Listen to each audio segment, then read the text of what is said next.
Chapter 12. In his Christmas sermon, the village minister gave thanks that the British, in this 20th century crusade of liberty, had accomplished the purpose of the old crusades, and had wrested Jerusalem, the holy city, from the Turks who had held it for nearly 700 years. And a few Sundays later, he charged each citizen to take, as his New Year's resolution for the nation, the 14 principles of peace formulated by the first citizen of America and of the world. Thanksgiving and peace terms. Those were the things people were taking as matters of course, feeling sure that now America was in the war, the victorious end would come, and that soon. But days began to darken. The spring of 1918 was a tragic, anxious time. Germany had failed to clear the seas and win the war with submarines. Every few minutes, a wooden or steel or concrete ship left the New World, bearing soldiers and food and munitions, and 99% of them came safe to harbor.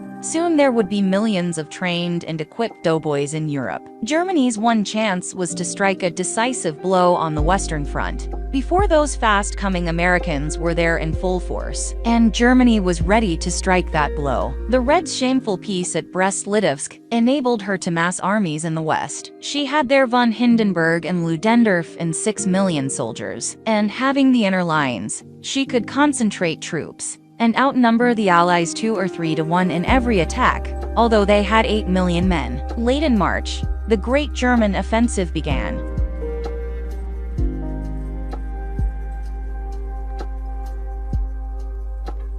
The first drive was on a 50-mile front. It swept onward with terrible force, capturing vast numbers of prisoners and guns. The monster guns in the St. Gobain forest dropped shells on a church in the heart of Paris. Late in April, that drive was checked, but the Germans had thrust forward 34 miles on their way to the French capital. Before that first drive was halted, the second drive began in Flanders. Its purpose was to reach the Channel ports and to cut off the British army from the French and Americans. The British held their broken ranks and stood with their backs to the wall. The Germans were again checked, but they had advanced 10 long, hard-fought miles. The village received with growing dismay the tidings from the battlefront. Months ago, the older men had offered themselves for war service and formed a company, and now they drilled regularly on Courthouse Green. They might as well be ready, in case they were needed, said Red Mayo Osborne. Black Mayo Osborne did not join the company, nor did he enter the army as he had said months before he was going to do. He spent a great deal of his time wandering about the countryside,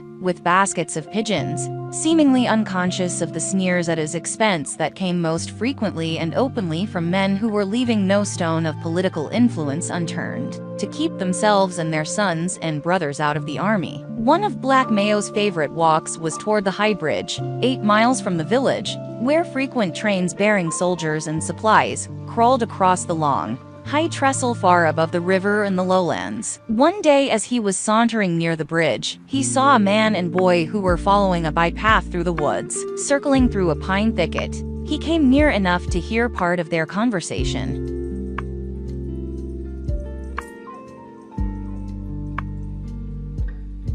The man was not speaking English, but Black Mayo understood what he was saying. Not train time. You walk the bridge, and there Black Mayo missed some words. No, the boy said curtly. The man insisted. That will I not, declared the boy, speaking in English. Nothing to hurt, all to help. Coward that you are. The man cried in his guttural language. You, a boy is at play, could do it without suspicion. Must I risk, not only myself, but the cause? Then he discovered Black Mayo, almost at his elbow, apparently intent on the pigeon scrawling a line and affixing it to a bird. He released it. It soared, circled, and was gone. Mr. Smith knew that. At that nearness, Mr. Osborne must have heard his words and understood probably his purpose. With an oath he jerked out a pistol. Albert caught his arm, and before he could free it and take aim, Black Mayo said, "Look out! That pigeon carried my message home." High Bridge, threatened by Smith. For a minute the two men stood silent, face to face. Smith thought quickly. To shoot down this unarmed man whom he hated only to be arrested as a murderer.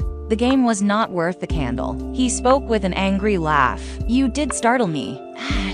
I was talking nonsense with my nephew. Go, with your little birds. But if he scowled, and his evil left eye became a mere glinting spark, if you make harm where there is none, I will shoot you with my last act. Black Mayo considered a moment before he answered. I will go home and receive my own message, but I will put another where it will be found the minute harm comes to me. Mr. Smith laughed and put his pistol into his pocket. Go, save your skin, he sneered. Then he said to his nephew, that is the man you adore. A coward who dares not tell on me for fear of himself. It is well. The German victory is a matter now of the days. Was that indeed true? Every day brought new Allied losses, guns and men and miles. On the north, the English were being forced back. In the south, the French were being forced back. But in that time of dire need, two new factors entered the war. One was Foch as commander-in-chief, the other was the Americans.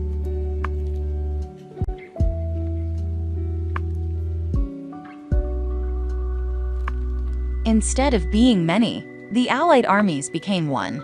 American Pershing, British Haig, French Petain, Italian Diaz, Belgian Albert, served under Foch, whom all the world knew as a brilliant strategist. So far the American troops had been in training and held in reserve. But late in May newspapers had two news items. One announced, in glaring headlines, that the Germans had advanced 10 miles, crossed 2 rivers, and taken 25,000 prisoners. The other said, in small type, that the Americans had advanced their lines and taken the village of Cantigny and 200 prisoners. A big advance and a little one.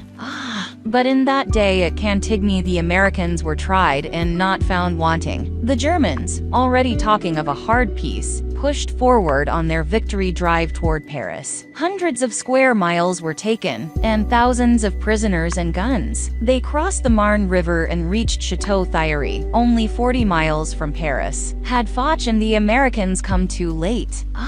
Now they moved, swiftly and successfully, both of them. Foch had let the Germans advance so as to make flank attacks. The Americans, given the post of honor at Chateau Thierry, drove back the best of the Germans and carried positions deemed impregnable. Up and down the long battle line from the Alps to the North Sea went the tidings. The Americans have held the Germans. They are as good as our best. 1 million of them are here, and there are millions ready to come. The Germans made their last great offensive, a desperate drive on a 60-mile front toward Paris. They were checked. They retreated. The Allies took the offensive. During these stirring days, the village could not wait the leisurely roundabout course of the mail rider and accept day-old papers as news. Someone wrote every day to Redville and brought back the morning dispatch, and then the war news was read aloud in the post office.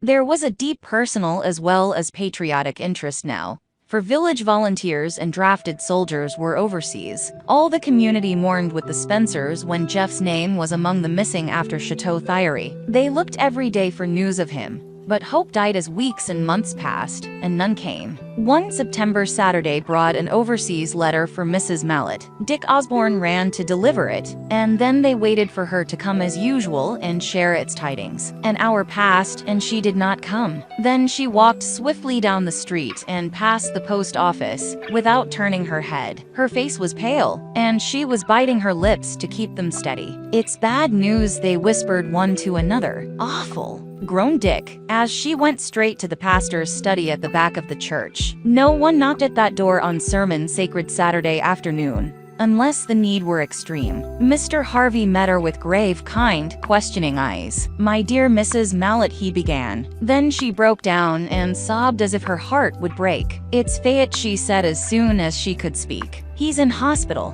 The great physician can heal our dear boy. Let us, he says he's all right. It was a flesh wound.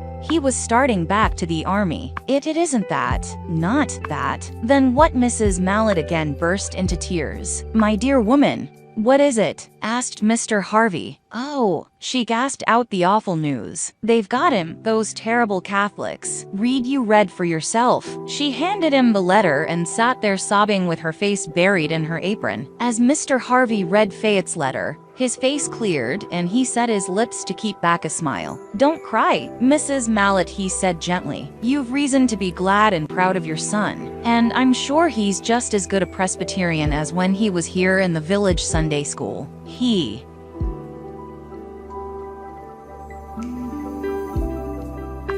But they've give him their cross, he took it." She sobbed. "It was given not as a symbol of religion, but as a token of valor," he explained. "Don't you see what he says in this sentence or two? That he went under fire from his refuge in a trench to the rescue of 2 wounded men in a disabled tank. He had to help them out. They couldn't get away," she said. "Just so, and he saved them at the risk of his own life. That is why this Croix de Guerre was given. Fayette is a hero. Course he is. Did they think he was a coward?" she asked indignantly. "But he ain't any better'n Jack. And Jack, my little Jack, is in this new draft." Jack's 18th birthday was just passed, and so he came in the second draft that included men between 18 and 45. For the most part, this draft, like the first one, was met frankly and bravely. But if anyone had observed carefully, which no one seemed to be doing, he might have found 2 little village groups where sentiment seemed to drift away from the current of loyalty. One was in the shed on the back way where Lincoln had his cobbler's bench. His father, Solomon Gabe, was there oftener than formerly. Perhaps he was lonely now that his other son, Caesar, had been drafted for service. The old man sat far at the back of the shed, mumbling to himself or throwing a sharp sentence into his son's conversations with other Negroes. They talked in lower tones and laughed less than usual, and when they went away, they sometimes let fall curious misstatements and misunderstandings about the war and the draft, like that of Emma's, which the white people who heard them laughed at, tried to explain, and then forgot. But one would have felt more disturbed at the other group that lounged on the tavern porch on Saturday afternoons, chewing and smoking and whittling. Mr. Charles Smith was generally there, and the most ignorant and least public-spirited of the men about the village.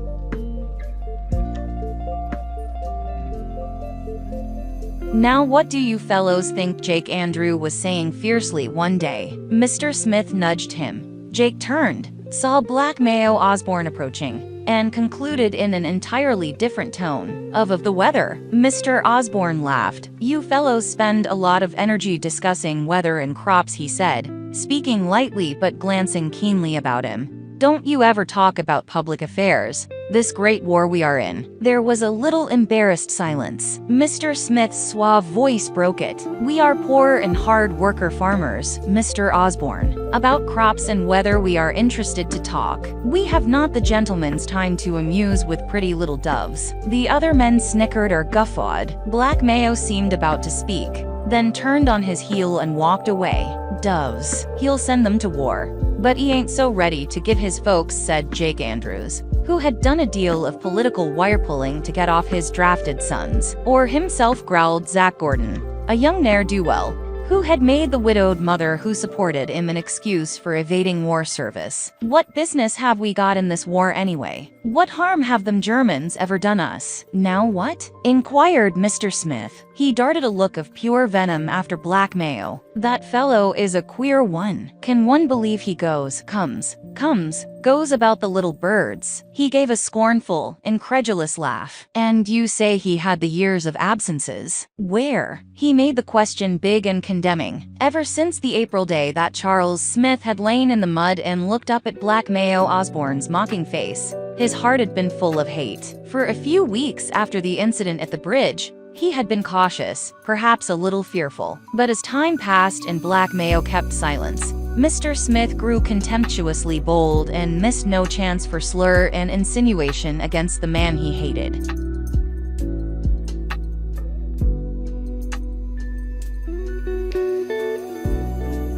And slur and insinuation were not in vain. The community had always accepted Black Mayo's roving habits without question. never surprised when he went away, welcoming him warmly when he turned up at home a week or a month or a year later. But now not one of them could have said why they were suspicious of those unknown weeks and months and years. And no one can question him or seek to know his goings, for he is an aristocrat. Mr. Smith's voice was silky. Jake Andrews uttered an oath. "Ristocrat. I'm sick and tired of this old ristocrat business. He ain't no more'n any other man, for all his being a Mayo and a Osborne. I'm a law officer, and so's my cousin Bill at Redville. I'm going to look into things. Seems to me easy, friend." Mr. Smith chuckled and pulled at his fingers, making his knuckles snap in a way he had when he was pleased. Those girls come. The girls were Anne and Patsy. Mrs. Osborne had asked them to carry a basket of food to Lauveny, Lincom's wife. He had said she had a misery in her back and was mightily poorly, so she could not come to help about Mrs. Osborne's house cleaning. Anne and Patsy gave casual glances and greetings to the group on the porch. "Isn't that Mr. Smith horrid?" said Patsy. "I despise a man like that with a mouth that runs up on one cheek when he grins. And I despise a man that's so hateful about Cousin Mayo laughing about his pigeons, and saying things about his not being in the army. Cousin Mayo used to speak so often of going. Now he never says anything about it. He looks awfully worried."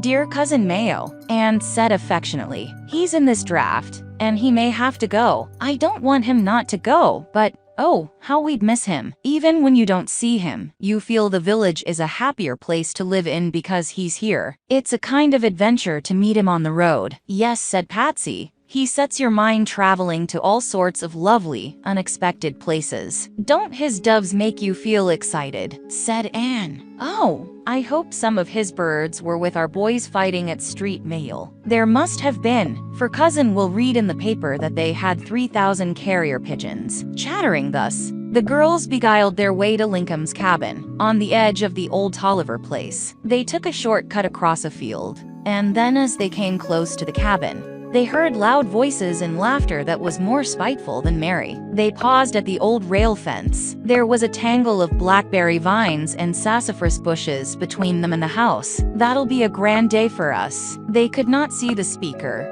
but they recognized her voice. She was Betty Bess, a trifling Negro girl whom Caesar had been going with before he was drafted. "You're right, honey," agreed Lauveny. She was bustling about, with no sign of the misery that her husband said was keeping her bedrid. She threw aside the broom and sat down in a splint-bottomed chair. "I've been like old Bet Mule in de treadmill go, and never get nowhere. But now I'm gwine into promised land. I'm gwine to eat turkey and cake. And I'm gwine to have 6 silk dresses and a rockin' cheer. And Monday mornin' I'm gwine to put on my blue silk dress and set my cheer on de porch and rock and rock and rock." She swayed back and forth as she spoke, and her voice was shrill and jubilant.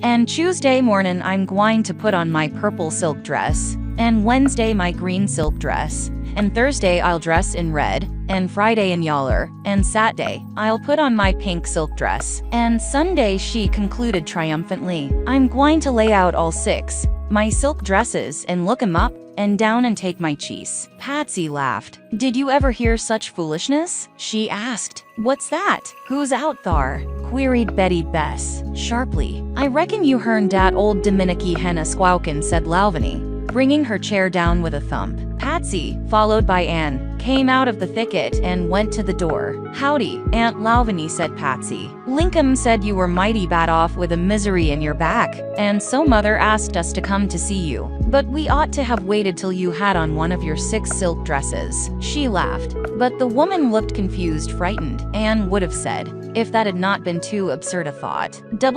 What? "What you mean, Miss Patsy?" Lauveny stammered. What is you talkin' about?" "About what I heard you say," responded Patsy. You ain't hear me say nothin' much," Lauveny said defensively. "Oh, yes, I did. I heard you say you were tired working like a mule in a treadmill, and you are going to have 6 silk dresses and a rocking chair," said Patsy, laughing. Lauveny, still confused, looked relieved. "Shuh, Miss Patsy. You mustn't mind my foolishness. I was just talking about what I would do if I had all them things."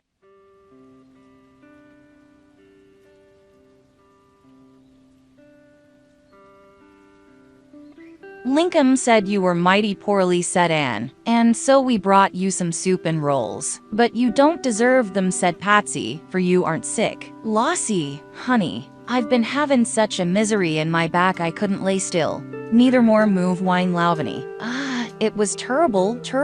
I got a little easement just now, and I crope out o' bed to clean up the house. "Here are the soup and rolls," Patsy said shortly, and she turned away. "Wasn't it queer the way Lauvany was talking?" Anne said presently. "It sounds so impertinent."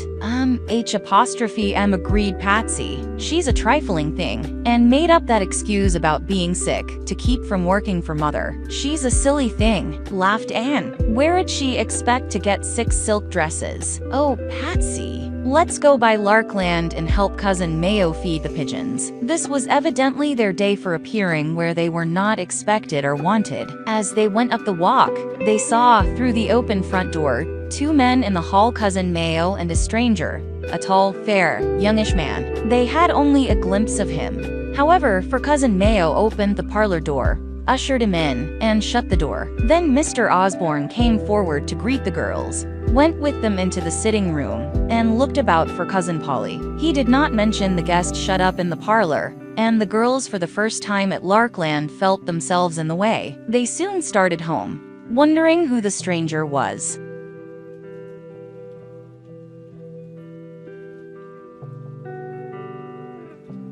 "Oh, I know. I'm sure I know," Anne exclaimed. "It's Kuno Kleist, Cousin Mayo's German friend. Fair and light-haired, he's a real German." "But what would he be doing here?" asked Patsy. Anne's imagination was equal to the occasion. "You know he's a socialist, and he doesn't like war. Cousin Mayo has brought him here to hide, to keep the Kaiser from making him be a soldier, and he doesn't want anyone to know he's here. He might have told us." "We'd never let anyone know," said Patsy. "Never," Anne agreed emphatically. The girls took the path by Happy Acres. If they had gone by the mill, they would have met Dick, who had chosen this afternoon for one of his visits to the mine, that were now rare because of failing interest, and because this year he was heart and hand with the others in war gardening. But there was nothing to do in the garden now, and this was too good an outdoors day not to go adventuring. His hopes and spirits rose with the crisp, brilliant weather. He had found some silver. He might find a great deal. He had as good tools as the old blacksmith. How grand it would be to find a big lump of solid silver. He would buy a Liberty bond and give a lot of money to the Red Cross. How all the other boys would envy him, and the girls would know he was some boy. He scurried along the old plank road until he reached Mine Creek, where the path turned off to the old Sterling mine. Suddenly he stopped stock still,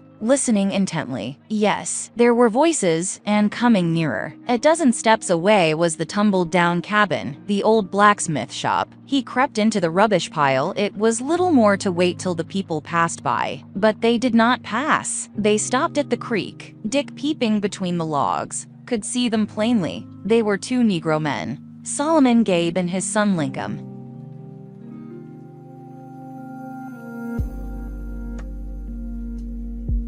Old Solomon Gabe, with wild, wandering eyes, was rocking back and forth, mumbling to himself. Lincoln had a furtive, excited look. He was trying to fix his father's attention. "I told him you know dat old place." "Hey," he said. "You see apostrophe and tell him all about it, can't you?" "Hey, he asked me to come with him last night.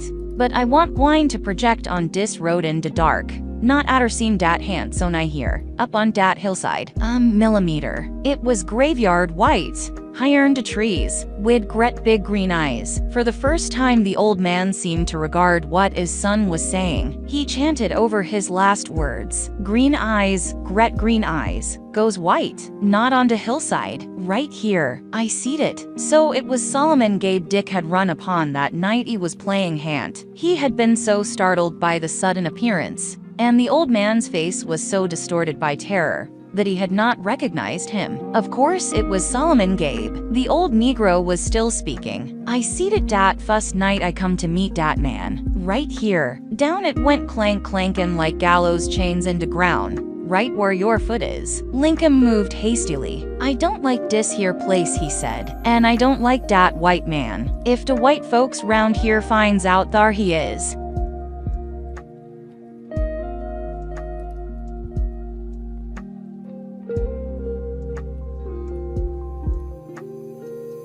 A man was coming down the road. It was Mr. Smith. "Come," he said quickly. "Let's get where we are to go. Someone might come and see us. Don't nobody travel dis here road. But we all colored folks and dat venturesome Dick Osborne," said Lincoln. "And don't nobody pester round de place I tole you about." "Where is it?" Mr. Smith asked impatiently. "Up de hill a little piece," replied Lincoln. "Daddy knows all about it, but his mind's mighty Roman today. Looks like he's done tricked folks so much he's gettin' tricked hisself." "Nonsense," said Mr. Smith sharply. "Here, come, old coon. If you want that gallon bucket of money to open, you must do what I say." Mumbling to himself, "Money, money, money." The old man took the lead and went up the path toward the old Sterling mine. Dick came from his hiding place and crept through the woods. The men were standing by the mine, talking earnestly in low tones. Had these Negroes brought Mr. Smith here to seek its treasure? Gallon buckets of money. That was queer talk. He would go to Larkland and tell Cousin Mayo what he had heard.